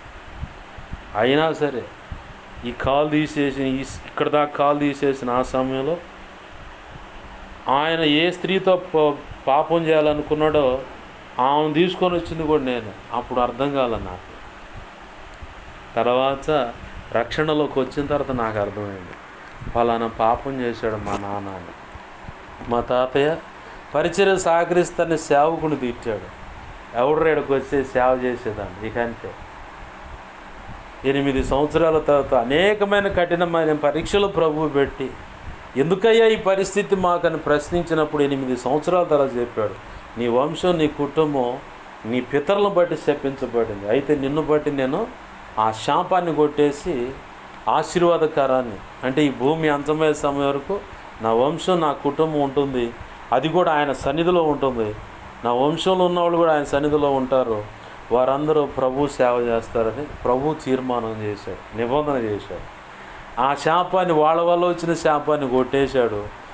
ఆయన ఎదుట నమ్మకంగా, ఇలాగ రోషంగా, క్రమంగా, చాలా కోపం వస్తుంది.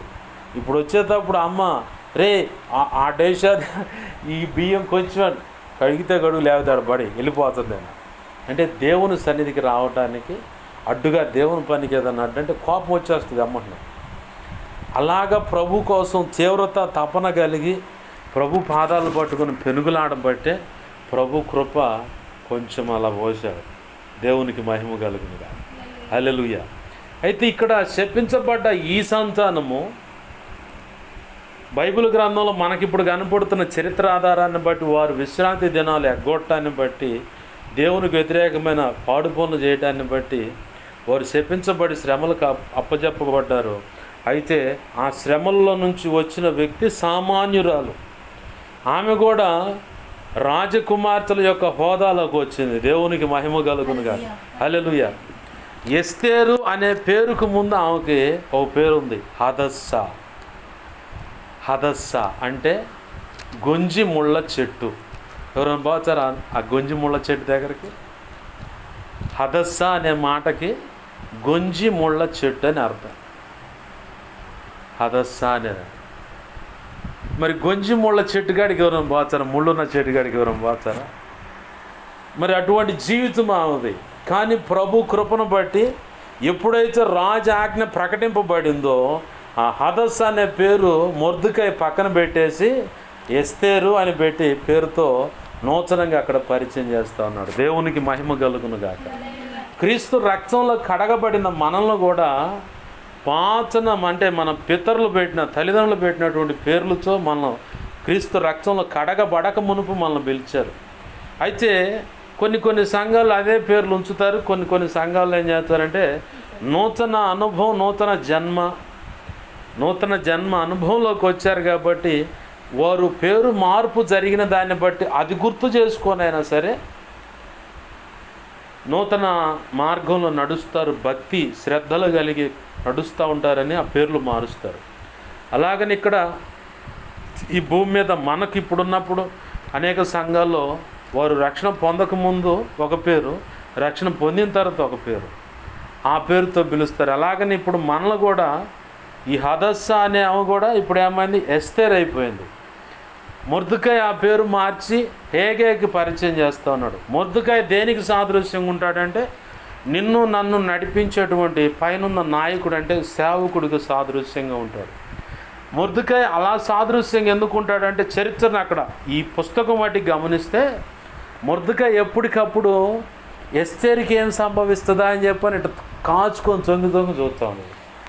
సేవకుడు కూడా మన విషయంలో నా బిడ్డలు తింటున్నారా లేదా, వాళ్ళ ఇంట్లో గడుస్తుందా లేదా, ఆర్థిక ఇబ్బందులు ఉన్నాయా, తిండి లేమిడి ఉందా, వండుకొని తినడానికి గింజలు ఉన్నాయా లేవా, ఆరోగ్యం ఎలా ఉంది, వారి బిడ్డల భవిష్యత్తు విషయంలో ఎటువంటి ఆలోచన కలిగి ఉన్నారు, A to Z అన్నమాట. అన్ని విషయాల్లో సేవకుడు ఇన్వాల్వ్ అయి ఉంటాడు. దానికి కొన్ని కుటుంబాలు ససేమిర ఒప్పుకో, కొంతమంది సంపూర్ణంగా అంగీకరిస్తారు, కొంతమంది 50-50గా ఉంటారు, కొంతమంది 60-40గా, కొంతమంది 70-30గా ఉంటారు. అంటే 70% మా ఉద్దేశాలు, 30% సేవకుడు చెప్పినట్టు ఇట్లా ఉంటారు. కొంతమంది అయితే ఏకంగా 90% మా చిత్తం, 10% మాత్రమే దైవజనుడు చెప్పింది తీసుకునేవాళ్ళు ఉంటారు. కొంతమంది ఏం చేస్తారంటే 90% దైవజనుడు చెప్పింది వింటాము, 10% మాత్రం మేము నచ్చినట్టుగా అడుగులు వేయడానికి పూనుకుంటాం. ఈ 10% ప్రమాదం అయింది ఇక్కడ.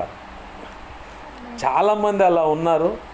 అయితే మొర్దెకై ఏం చేస్తున్నాడంటే ఎస్తేరుకి ఏమేమి సంభవిస్తుందో అని గమనిస్తూ ఉన్నాడు. మనలో కూడా రక్షణ అనుభవంలోకి నడిపించిన దైవజనులు మన ఆధ్యాత్మిక పరిపక్వత ఎలాగుంది, ఎదుగుతున్నారా లేదా, ప్రార్థన చేసుకుంటున్నారా లేదా, వాక్యం చదువుకున్నారా లేదా, విజ్ఞాపన చేస్తున్నారా లేదా, తరచూ ఉపవాసం చేస్తున్నారా లేదా, జాగరణ ప్రార్థన వ్యక్తిగతంగా చేస్తున్నారా లేదా, కనపడ్డప్పుడల్లా అడుగుతారు. సంఘంలో ఉన్నప్పుడు కూడా హెచ్చరిస్తారు. నాకు ఎవరైనా దొరికితే అదే అడుగుతా, ప్రార్థన చేసుకున్నావు, ఈరోజు వాక్యం చదివావా, నేను కనపడితే ఒక్కడు కూడా దొరకరు. వీడు ఎదురు పడితే ఈ ప్రశ్నలే ముందే వేస్తాను నేను. రక్షణ పొందిన వ్యక్తి అయితే, సేవా పిలుపు కలిగిన వ్యక్తి అయితే, అయ్యా ఏం చేసావు నీ పిలుపు విషయంలో, మరి దానికి సిద్ధపడుతున్నావా లేదా అని చెప్పి అడుగుతా. నేను కనపడితే అడుగుతానని చాలామంది నాకు దూరంగా పారిపోయిన వాళ్ళు ఉన్నారు, పారిపోతారు కూడా. అయితే మౌనంగా చూస్తూనే ఉంటాను. చాలామంది ప్రభు కృపను బట్టి మరి ఒక్క రోజుతో తెగదెంపులు చేసుకుందాం ఈ లోకంతో అనుకున్న నన్ను తీసుకొచ్చి ప్రభు నిలబెడితే ఈరోజు అనేకులకి, నాకు తెలియదు ఆ సంగతి, పరిశుద్ధాత్మ ఆవేశంలో చెప్తున్న మాట, ఆయన చెప్పిన ఆలోచన బట్టి చాలామంది ఇలాగ ప్రార్థన చేయాలి, ఇలాగ భక్తిలో క్రమంగా ఉండాలి, పరిచర్యలో క్రమశిక్షణగా ఇలా ఉండాలి.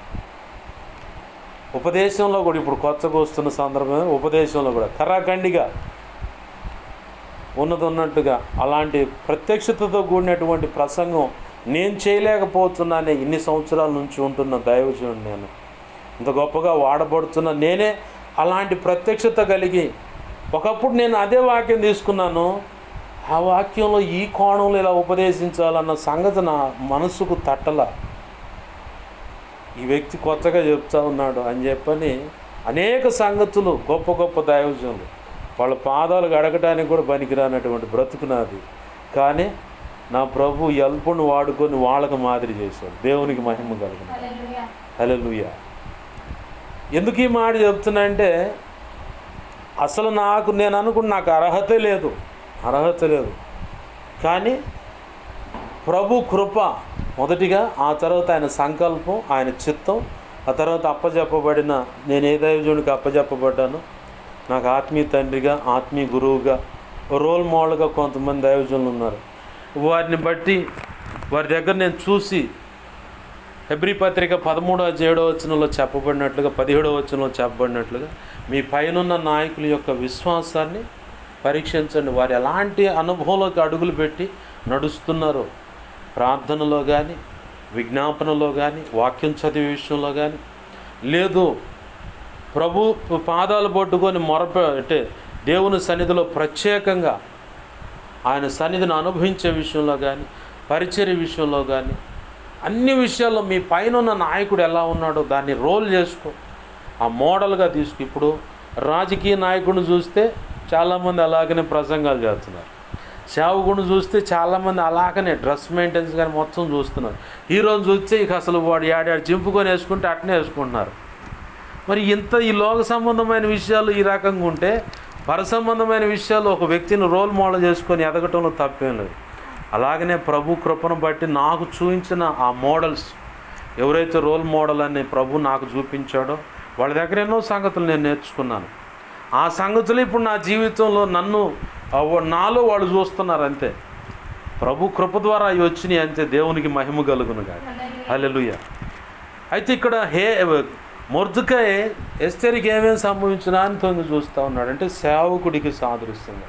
మరి హేగే ఎవరయ్యా అంటే నిన్ను నన్ను త్రియేక దేవుడైన యేసు ప్రభు వారు ఏ పోలికగా మనం చూడాలనుకుంటున్నాడో ఆ పోలికగా నిర్మించడానికి ఈ భూమి మీదకి యేసు ప్రభు వారు పరముకు వెళ్ళిపోయిన తర్వాత పంపించబడిన సర్వ సంపూర్ణ సత్యంలోకి నడిపించేటువంటి సత్య స్వరూపయోగం ఆత్మ, అంటే పరిశుద్ధాత్మ దేవుడు.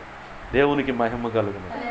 ఎట్లా అవుతాడు పాస్టర్ గారు పరిశుద్ధాత్మ దేవుడుగా? హేగే అంటే ఎస్తేరుని రాజుగారికి దగ్గరికి పంపించే ముందుగా ఆమె పరిమళ క్రియలకు సిద్ధపరచబడుతుంది. ఇక్కడ మనం గమనించాల, నజరేయుడగు యేసు క్రీస్తు ఒకప్పుడు కన్యక గర్భంలో పుట్టి భూమి మీద సంచరించి 3.5 సంవత్సరాలు సేవా పరిచర్య చేసి నా అందరి కోసం ప్రాణం ఆడబెట్టి 3 రోజులు భూస్థాపనగా సమాధిలో ఉంచబడి ఆ తర్వాత 3వ రోజు తిరిగి లేచి తాను చెప్పినట్లుగా లేచి ఉన్నాడు.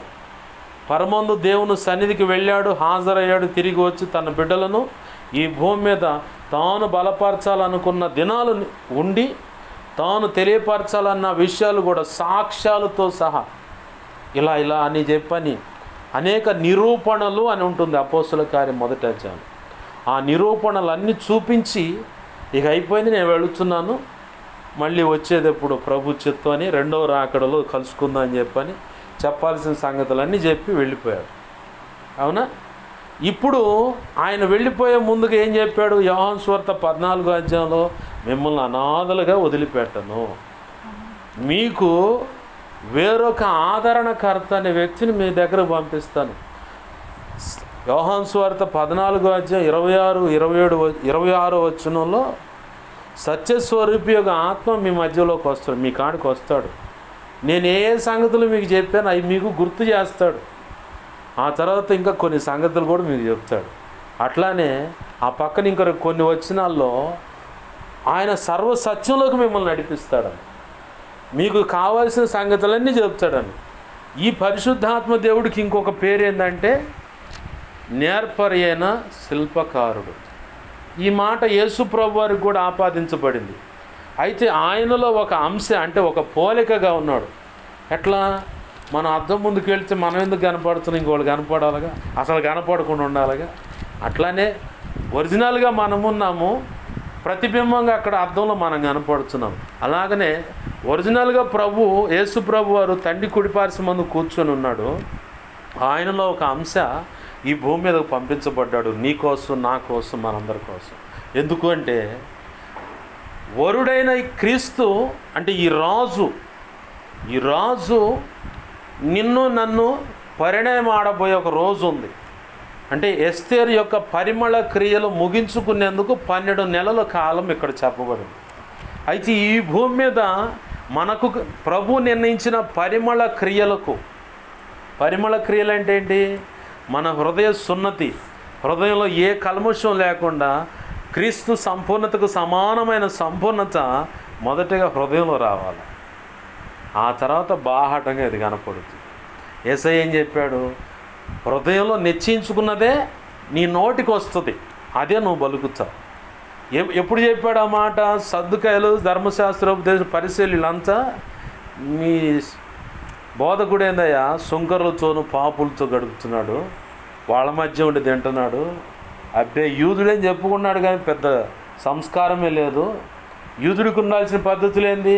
చేతులు కడుక్కోవాలి, అన్నం తినే ముందు స్నానం చేయాలా, అసలు ఆ పద్ధతులే లేవు.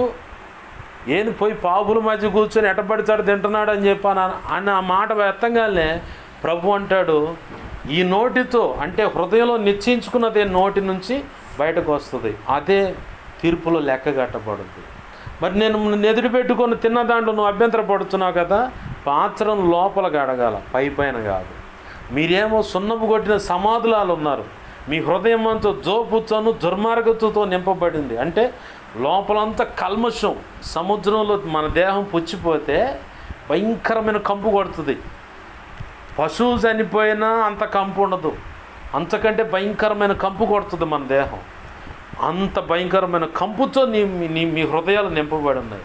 సమాధుల వరకు పైకి అలంకరణ చేసినట్టుగా పైకి షో చేస్తున్నారు మీరు అంతే. అయితే హృదయంలో నిశ్చయించుకున్నదే నోటికి వస్తుంది. ఆ నోటితో పలికిన మాటే పరిశుద్ధమైందైతే ఆశీర్వాదం వస్తుంది, శపించు దేవుని చిత్తానికి వ్యతిరేకమైందైతే అది లెక్క కట్టబడుతుంది తీర్పులు అన్నాడు.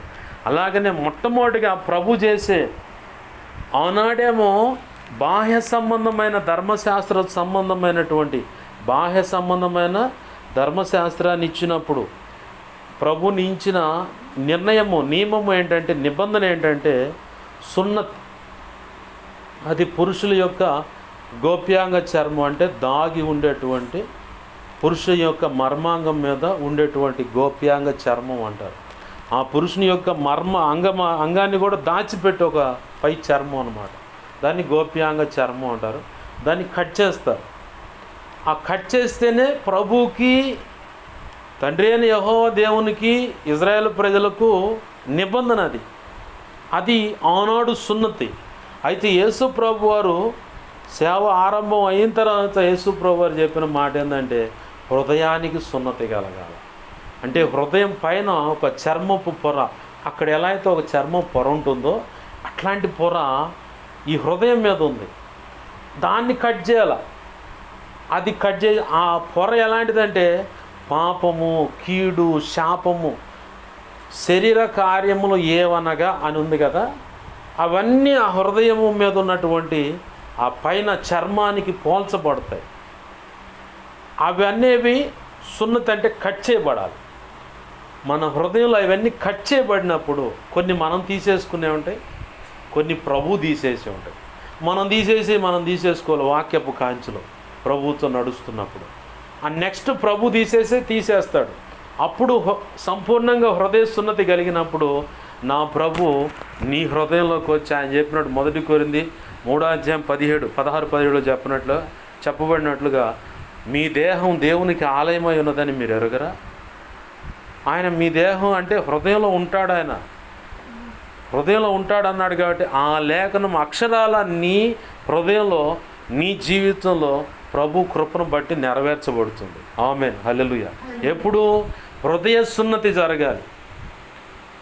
ఇక్కడ మనము రక్షణ అనుభవంలోకి వచ్చిన తర్వాత మొట్టమొదటి జరగాల్సింది ఏంటంటే హృదయ సున్నతి.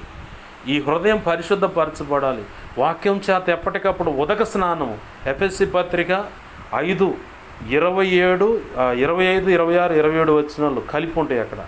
దాంట్లో చెప్పబడినట్లుగా నిష్కలంకమైన వధువైన సంఘముగా ఆయన ఎదుట నిలబెట్టుకున్నటకు ఈ వాక్యం అనే ఉదక స్నానం, అంటే ఈ వాక్యము ప్రకటింపబడుతున్నప్పుడు మనలో ఉన్న లోపాలన్నీ ఎత్తి చూపిస్తూ ఉంటుంది. మన దేహం మీద ఒక రోజంతా తిరిగిన దాని మీద చెమట పడుతుంది, మురికి దుమ్ము పడుతుంది. అట్లనే పండుకోము. చక్కగా స్నానం చేసి వచ్చి కాస్తంత తిని పండుకుంటాం, ఫ్రెష్గా ఉంటాం కాదు. అలాగనే వాక్యం వింటున్నప్పుడల్లా నీ హృదయానికి స్నానం జరగాలి. ఆ మరిగంచ, ఆ మురికి, ఆ మాలిన్యం అంతా కడగబడి ఫ్రెష్గా నీ హృదయము వాక్యం చేత నింపబడితే ఆ వాక్యమే నీ నోటికి వస్తుంది. దేవునికి మహిమ కలుగునుగా. మొట్టమొదటిగా జరగాల్సింది హృదయ సున్నతి. ఈ హేగే పరిమళ క్రియలని ఎస్తేర్ని తీసుకొచ్చి అక్కడ పెట్టి 12 నెలల కాలం అక్కడ పెట్టాడు. అయితే ఈ భూమి మీద నీకు నాకు మనందరికీ నిర్ణయించిన కాలము మన ఆయుష్ అంతము. అంటే ప్రభు నిర్ణయించిన ఆయుష్ అంతకాలంలో ఈ భూమి మీద నీకు ఎప్పటికప్పుడు ప్రభు అవకాశం ఇచ్చిన ప్రతిసారి, వాక్యం వింటున్న ప్రతిసారి నీలో ప్రభు నిర్ణయించిన పరిమళ క్రియలు జరుగుతూనే ఉంటాయి. వెంటనే నువ్వు సంపూర్ణ సిద్ధి సాధించవు. సంపూర్ణ సిద్ధి సాధించిన నువ్వు గర్విష్ఠుడివై అపవాదికి తాతమవుతావు లేదా తాతమ్మవుతావు. అట్లా కూడా పడిపోయే అవకాశం ఉంది. అట్లా పడిపోకుండా ఎప్పటికప్పుడు జాగ్రత్తగా ఉంటూ ప్రభు కృప మీద ఆధారపడతా. నేను ప్రభునందు యథార్థంగా ఉన్నాను, భక్తి, నీతి, పరిశుద్ధతను, ప్రార్థన జీవితం, వాక్య జీవితాన్ని పరిచయం చేస్తున్న విధానాన్ని ఆధారం చేసుకుని నువ్వు ఎక్కడ గర్విష్ఠుడు కాకుండా నీకు తెలియకుండానే నీలో ఒక సమస్య పెడతాడు ప్రభు. ఇప్పుడు మీరు అన్నారే ఎందుకని ఆరోగ్యం అని చెప్పంటే ప్రభు నలుగుడు అనమాట. నాకు కలిగిన దేవుని దర్శనాలు, ప్రత్యక్షతలు, అలాగనే ప్రభు సన్నిధికి పరదేశికే వెళ్ళిపోయి ఆయన అక్కడ త్రిత్తమైన దేవుడి చేత బోధించబడి దిగి వచ్చాను. అలాగనే కృపావరాలని ప్రభు చేస్తున్న పరిచయను బట్టి ఆయన నన్ను నలుపుతున్నాడు నా మేలు కొరకు. ఒక్కొక్కరికి ఒక్కొక్క కోణంలో ఉంటుంది అది ఆ నలుగుడు. దాన్ని బట్టి మనము ప్రభువు మీద తిరస్కరించి ఏంది ప్రభు ఏం చేస్తున్నావు అని చెప్పి ప్రశ్నించగా ఎందుకు ఇచ్చావో ఏమో, ఈ స్థితిలో కూడా నీకు నచ్చినట్టు నన్ను నడిపించని ప్రార్థన చేసుకొని ఆయనకు లోబడి సాగిపోవటం. నేను సామాన్యంగా అలిమయ్యేవాడిని కాదు. అట్లాంటి వాడిని అటుకొట్టి ఈ స్థితికి తెచ్చాడు. ఎంత కోపం అంటే ఒక్క గుద్దుకే ఒకను అట చంపేసి పక్కెళ్ళిపోదాం అంత కోపం. అలాంటి వాడిని కాస్త నలిపి నల్లగొట్టి ఈ స్థితికి తెచ్చాడు. ప్రభు కృప ఇది. ఇప్పుడు ప్రారంభంలో ఎన్నో ప్రశ్నలు వేసాను నా ప్రభుని, ఎందుకని చెట్టు చివరికి ఆయన సంకల్పం, ప్రణాళిక ఏంటో తెలుసుకున్న తర్వాత ఏ పరిస్థితిలో కూడా ప్రశ్నించడం మానేశాను. ఎక్కువ నిలబడ్డా కానీ కాళ్ళు భయంకరంగా గుంజుతూ ఉంటాయి. ప్రభువా ఎవరికన్నా అప్పచెబుదామంటే కాళ్ళు వచ్చేవాళ్ళు కూడా ఎవరు లేరయ్యా అని చెప్పని అనుకునేవాడిని. అట్లనే కూర్చొని నా కాళ్ళు వచ్చుకునేవాడిని.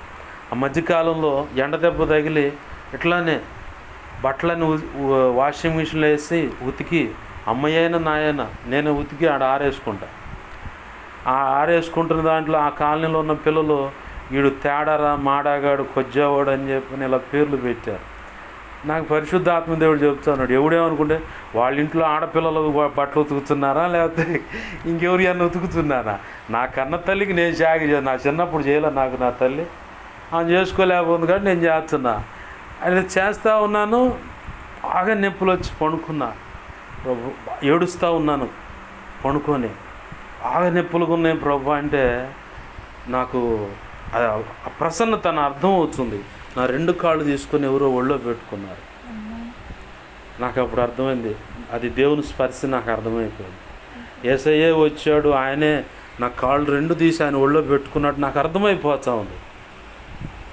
ఏడుస్తున్నా, ఇందుకు కూడా నేను పాత్రుని కాదు ప్రభువా, ఉద్దయ అంటున్నా. కానీ ఎప్పుడైతే ఈ 2 కాళ్ళు తీసి ఆయన ఒళ్ళు ఎప్పుడైతే పెట్టుకున్నాడో అసలు నొప్పులు లేవు, ఏమి లేవు, కాళ్ళంతా చల్లగా అయిపోయినాయి. నాకు అర్థమైపోతుంది ప్రభువే వచ్చాడు నా దగ్గరికి. ఆయన వచ్చి నా కాళ్ళు ఆయన ఒళ్ళో పెట్టుకొని కాళ్ళు పడుతూ ఉన్నాడు. నేనేమో నా వెనకాల పడి నువ్వు తిరిగావు కదయ్యా, ఎన్నో రోజులు నా వెనకాల పడి తిరిగా నన్ను రక్షించడానికి. నీ కాళ్ళు నొప్పట్టుంటాయి అనుకుంటా, నేను నీ కాళ్ళు పడతానయ్యా, నీ కాళ్ళు ముద్దాడుతానని చెప్పి పాట రాసుకున్నాను నేను.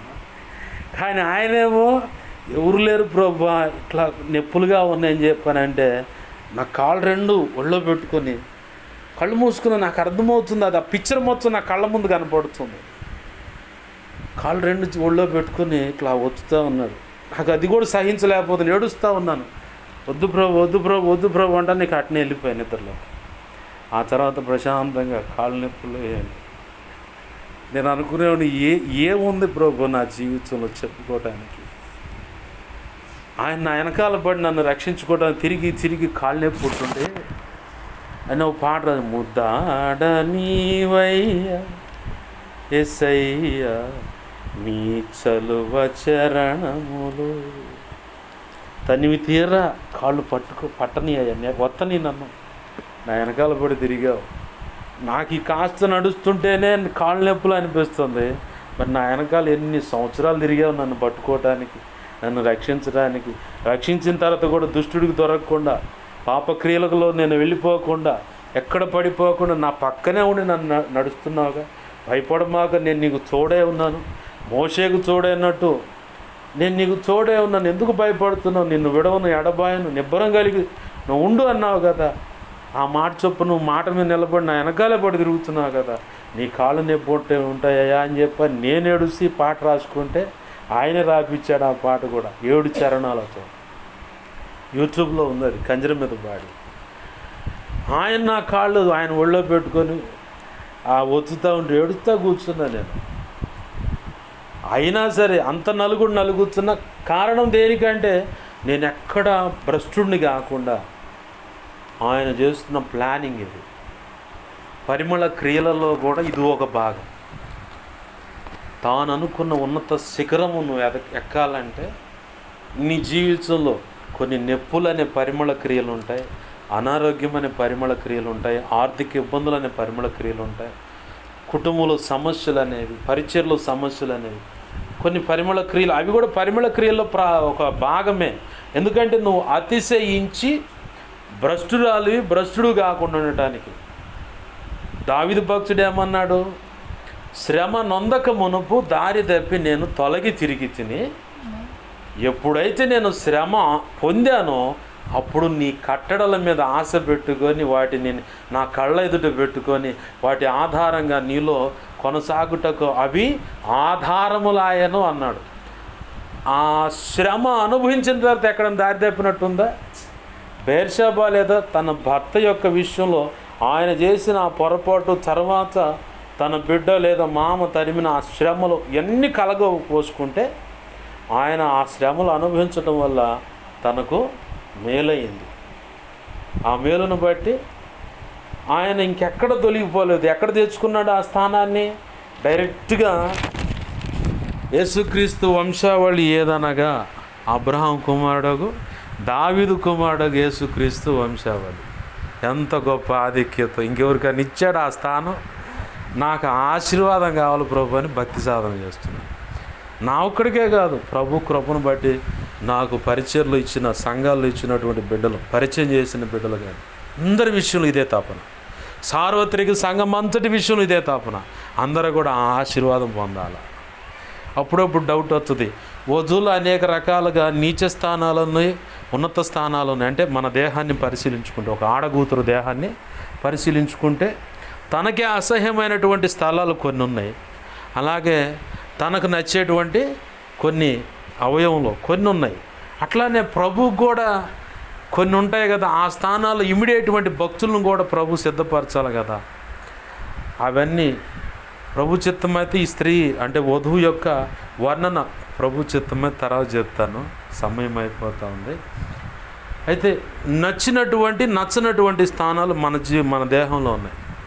అట్లానే ఆ స్థానంలో నిర్ణయించే భక్తులు కూడా అక్కడ చేరాలి కదా అని ఒక డౌట్ వస్తుంది. మళ్ళీ అందరూ అబ్రహాము దావీదు ఆశీర్వాదం పొందితే ఇక్కడ మనకు సహించినటువంటిది ఈజీగా చెప్పాలంటే ఆ గోరు స్థానం లేదా ఖాళీ స్థానం.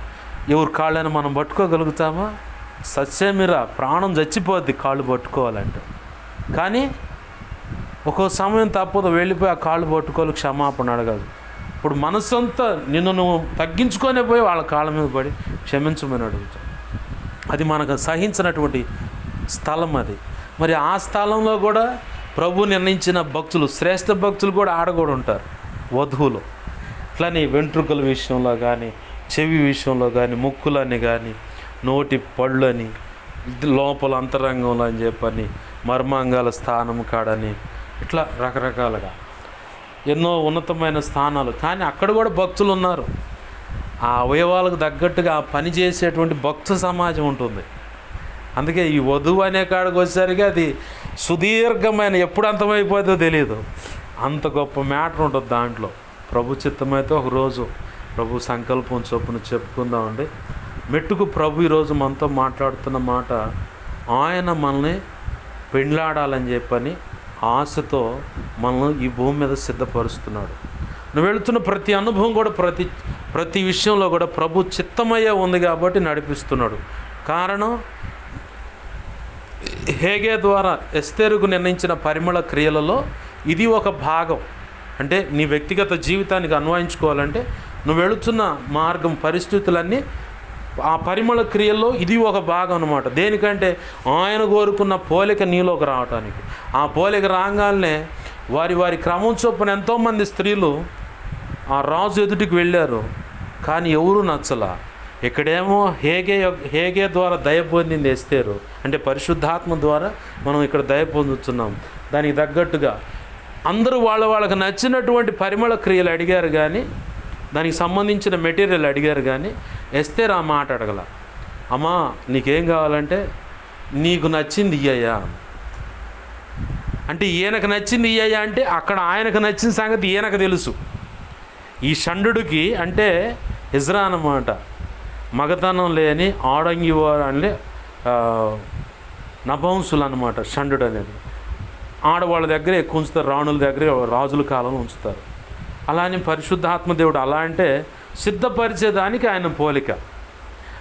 ఆయన ఎమ్మంటనే ఆయన అడిగింది ఏమో, ఆయన నీ ఇష్టమయ్యా అనగాలంటే రాజుకి ఎలాంటి అలంకరణ, ఎలాంటి వ్యక్తి, ఎలాంటి డ్రెస్ చేస్తే ఆయనకు నచ్చుదన్న సంగతి ఆయనకు తెలుసు. నీకు నచ్చింది అయ్యా అని ఎస్తేరు షండుని అడిగింది. అలాగనే సిద్ధపరిచాడు. 12 నెలలు సిద్ధమైంది. రాజు ముందుకు పోతే రాజు మనసును కూడా దోచుకొని ఎవర్రా అక్కడ అన్నాడు. అయ్యా చెప్పండి, ఏమే రాణి, పెట్టు కిరీటం అన్నాడు. దేవునికి మహిమ కలుగును. హల్లెలూయా. ప్రభు రెండో రాకడలో కూడా మనల్ని కూడా అలాగనే సిద్ధపరచుకొని ఒక రాణిగా మనల్ని పొందుకోవాలని పరిణయం ఆడాలని చెప్పని ఆయన ఆశతో ఎదురు చూస్తున్నాడు. నువ్వు వెళుతున్న ప్రతి సందర్భం ఎస్తేరుకు నిర్ణయించిన పరిమళ క్రియల్లో భాగంగానే నీ జీవితంలో పరిశుద్ధాత్మ దేవుడు, త్రియేక దేవుడైన యేసు నిర్ణయించినటువంటి పరిమళ క్రియల్లో భాగంలోనే నువ్వు వెళుతున్నావు. వేరొక మార్గం కాదు, వేరొక ఇబ్బంది కాదు. అది ప్రభు చిత్తంలో ఉండే నడుస్తున్నాను. అయితే ఇప్పుడు నువ్వు చెప్పాల్సిన పని, చేయాల్సింది ఏంటంటే ఈ స్థితిలో నేను ఎలా స్తుతించాలో. స్టీఫెన్ సన్ పాడాడు, నేనున్న స్థితిలోనే సంతృప్తిని కలిగించు, ఏమున్నా లేకున్నా మీ కొరకే బ్రతికించు, కష్టాలు ఎదురైనా నా యాత్రను సాగించు, నష్టాలలోనైనా స్తుతి చేయుట నేర్పించు. ఈ పాటగా పాడిందానా? నువ్వు చేయాల్సిన పని కూడా ఇదే. నా దాగు చోటు నీవని చెప్పని ఆయన దాపుకు వెళ్ళిపోయి ఆయన ముందు పెట్టుకొని నువ్వు ఆయన వెనకాల పడి ముందుకు సాగిపోతూ ఉంటే దావీదు చేసిన పని అదే. అట్లానే వెళ్ళిపోయాడు. ప్రభు కృప పొందాడు. నా చిత్తానుసారమైన మనసు గలవాడని ఆనాడే చెప్పడం కాదు, అపోస్తుల కార్యం 13వ అధ్యాయంలో కూడా అదే మాట చెప్పాడు, చరిత్రకి ఎక్కాడు. అట్టి కృప మనందరికీ ప్రభు కృప ద్వారా అనుగ్రహించబడును గాక. ఆమేన్. రండి ప్రార్థన చేసుకుందాం. ప్రేమగల మా కన్న తండ్రి యేసయ్యా, నీకు వందనాలు, కృతజ్ఞతాస్తుతులు. మీ కృప ద్వారా మీ మనసులో ఉన్న మాటను ప్రభువా మా ఎదుట పెట్టారు. నీకు వందనాలు ప్రభువా. విన్న ఏ మాట వ్యర్థమైపోకుండా మా హృదయాల్లో పదిలపరచండి. అనేక పర్యాలు నెమరు వేసి నిన్ను మహింపరచుకునే భాగ్యం కూడా మాకు దయచేయండి ప్రభువా. అయ్యా ఇదిగో విన్న ఈ వాక్యం వ్యర్థమైపోకుండా మా హృదయాల్లో పదిలపరచు. అనేక పర్యాలు నెమరు వేసి నిన్ను మహింపరచుకోవటానికి మాకు సహాయం చేయి. మేము ఎదుర్కొంటున్న ప్రతి పరిస్థితిలో నిన్ను ప్రశ్నించే వారముగా ఉండక, ఇదిగో తండ్రి ఎస్తేరు జీవితంలో 12 నెలలు దేవా పరిమళ క్రియల కొరకై రాజు ఎదుటికి వెళ్ళటానికి ప్రభు సిద్ధపరచబడుతున్న సందర్భాన్ని ఉటంకించి దేవా నువ్వు మాతో మీరు మాట్లాడుతున్నారు. నువ్వు వెళుతున్న ప్రతి పరిస్థితి కూడా నా చిత్తంలోనే ఉన్నదని ఈరోజు మీరు సెలవిస్తున్నారు. అయ్యా ఇదిగో నీ చిత్తంలోనే మేము వెళుతున్న ప్రతి పరిస్థితి ఉన్నదని, ఆ చిత్తంలోనే మేము నువ్వు కోరుకున్న పరిమళ క్రియలు మాలో జరగాలని ఆ పరిస్థితులన్నిటిలోంచి మీరు నడిపిస్తున్నారని కూడా మీరు ఎద్దేవా చేశారు, మాకు గుర్తు చేశారు ప్రభా. నీ కృతజ్ఞతాస్తుతులు అయ్యా. విన్న మాటలు వ్యర్థంగా పోకుండా మా హృదయాలు పదిలపరచండి, నీరు కట్టండి ప్రభా. దేవైదుగో తండ్రి ఫలభరితముగా వాటిని మార్చండి, నీ రక్తముతో వాటిని భద్రపరచండి అయ్యా. ముద్ర వేండేస్తున్నాములో ప్రభా నీ కార్యములు జరిగించమని, సమకూడిన బిడల కుటుంబాల్లో ఎటువంటి ఇబ్బందులు ఇరుకులు ఉన్నాయో అటు బంధకాలను చేస్తున్నాము విడుదల కలుగునుగా. నీ గొప్ప కార్యాలు జరిగించు, నువ్వు మాత్రమే మహిమ పొందమని. నీ సెలవైతే అనేక పర్యాల మీద కలుసుకొని నేను మాయంపరచుటకు ఇంకా అనేకులుగా కలుసుకొని మాయంపరచుటకు సహాయం చేయమని నీ వాక్యాన్ని హెచ్చించుకుంటున్నావు, నీ నామాన్ని ఘనపరుచుకుంటున్నావు. కనికరించి నీ కృపా కార్యములు జరిగించును మాత్రమే. ఆనాడు ఎస్తేర్ని ఎలా అయితే సిద్ధపరిచి రాజు ఎదురుకు తీసుకువెళ్ళి రాజు వరించి కిరీటం పెట్టేలాగా చేసావో అలాగనే ప్రభు మమ్మల్ని కూడా మీరు అంగీకరించండి దేవా. నువ్వు నిర్ణయించిన ఆ కిరీటం మా మీద పెట్టి దేవా నీ కృపకు పాత్రలగినట్లు సహాయం చేయి. వాస్తవానికి రాజకుమార్తెలే రాణి కావాలని ఆశపడతారయ్యా, కానీ ఒక సామాన్యురాలు ఇదిగో తండ్రి పితరులు చేసిన పొరపాటును బట్టి శపించబడినటువంటి వ్యక్తులు, ఆ వ్యక్తుల్లో నుంచి బిడ్డను హదస్స అనే జీవితాన్ని కాస్త ఎస్తేరుగా మార్చి ఎస్తేరును కాస్త ఇదిగో తండ్రి ఎస్తేరు అంటే దయ పొందినది అని చెప్పాను అర్థం ప్రభు. అయ్యా దయ పొందిన దానిగా నన్ను మమ్మల్ని చేసి ఇదిగో దేవా నీవు వరుడిగా ఉండగా వధువుగా మమ్మల్ని సిద్ధపరిచి అయ్యా పెళ్ళాడటానికి మమ్మల్ని ఎంచుకున్నావు ప్రభా. నీ కృతజ్ఞతాస్తుతులు. నువ్వు పెళ్ళాడే వధువుగా నాకు నేను వ్యక్తిగతంగా మాకు మేము ఉండినట్లు సహాయం చేయి. అందుకే సిద్ధపరచు ప్రభు. కృపను గురించి సహాయం చేయి, నీ కృపలో వర్ధిల్ల చేయి. మా ప్రియుడును మా రక్షకుడైన యేసే ఉన్నతనంత శక్తిగల నామమున అడిగి వేడుకొని ప్రార్థించి సమస్తం పొందుకుంటూ కలలో నిద్రలో దర్శన స్వప్నాలు చూపించబడ్డ సమస్త చీకటి శోధనటి ప్రభావం యేసు నామములో నీ మహాపునరుద్ధాన శక్తితో బంధిస్తున్నాం, లయపరుస్తున్నాం. బంధించి లయపరిచిన నీ కృతజ్ఞతాస్తుతులయ్యా. మాకు మా మీద ఇంకెవరికైనా కళ నిధుల దర్శనం స్వప్నాలు చూపించబడి సమస్త మంచి కళ్ళు మంచి దర్శనం మంచి స్వప్న నిధులు చూసి సమస్త మంచి యేసునామములో నీ మహాపునరుద్ధాన శక్తితో త్వరపేట జరిగేలా చేసి నెరవేర్చుతండి. త్వరపేట జరిగేలా చేసి నెరవేర్చిన నీ కృతజ్ఞతాస్తుతులు మాతండి. మా నిమిత్తం అనేక రకాలుగా ప్రార్థించమన్న ప్రతి ఒక్కరి అవసరత నీ కృపచేత యేసునామములో తీర్చబడునుగాక. మా కోసం మా దేవ పరిచయం కోసం అన్ని విధాలు ప్రార్థిస్తున్న ప్రతి బిడ్డ దీవించబడునుగాక. నీ సేవలు ఇంకను బలపరచబడి అభిషేకించబడి నీ సేవలు గొప్పగా వాడబడునుగాక. సమకూడిన బిడ్డలందరినీ కూడా కుటుంబ సభ్యులు సమస్త నీ కృపాహస్తాలకు అప్పచెప్పుకుంటూ 2 తిమోతి 1:12 ప్రకారం ఆ గడియ వరకు కాపాడగల సమర్థుడని రుడిగా నమ్ముచు లేఖనం ప్రకారం నీ కృపాహస్తాలకు నన్ను మమ్మల్ని అందరినీ అప్పచెప్పుకుంటూ ఈ ప్రార్థనలు ఏకీపిస్తున్న ప్రతి ఒక్కరిని కూడా అప్పచెప్పుకుంటూ యేసయ్య ఉన్నతనంత శక్తిగల నామమున దేవా ఎవరైనా అనారోగ్య సమస్యలతో బాధపడదు యేసు నామములో స్వస్థత విడుదల ఆరోగ్యం ఇప్పుడే కలుగునుగాక. చీకటి అంధకార శక్తులు మాంత్రిక ప్రయోగాల చేత దేవ ఈ లోక సంబంధమైన దేవి దేవతలు కుల సంబంధ దేవి దేవతల మంత్ర ప్రయోగాల చేత పూజల చేత ఆ శక్తుల యొక్క ప్రభావం చేత వినిపించబడుతున్నట్టు అట్టి బంధకాల నుంచి కూడా యేసు నామములో ఇప్పుడే విడుదల కలుగునుగా. శాశ్వతమైన విడుదల ప్రకటిస్తున్నాం. ఈ గొప్ప కార్యాలు జరిగించమని సర్వోన్నతని శక్తి బిడలను కమ్మునుగాక. నీకే మహిమ ఘనత ప్రభావాలు అర్పిస్తాం. మా ప్రియుడు మా రక్షకుడైన యేసయ్య ఉన్నతనంత శక్తిగల నామమున అడిగి వేడుకొని ప్రార్థించి సమస్తం పొందుకొని నీ కృపాస్తాలకు నన్ను మమ్మల్ని అప్పచెప్పుకుని నేను మహింపరుచుకుంటున్నాం మా తండ్రి. ఆమేన్. యేసు రక్తమునకేంచి ప్రభేసు రక్తమునకేంచి ప్రభేసునామను సంపూర్ణమైన విజయం కలుగుగా. ఆమేన్. అపవాది వాడి దూతలు చీకటి అంధకార శక్తులు ఎంత ప్రమాదకర మంత్ర ప్రయోగాలు ఏమున్నా సరే వాటన్నిటికీ అనంతనాశనం సర్వనాశనం నిత్యనాశనం కలుగునుగాక. ఆమేన్. వాటి విషయంలో యుద్ధము యెహోవాదే. ఆమేన్. యేసు రక్తమునకే జయం.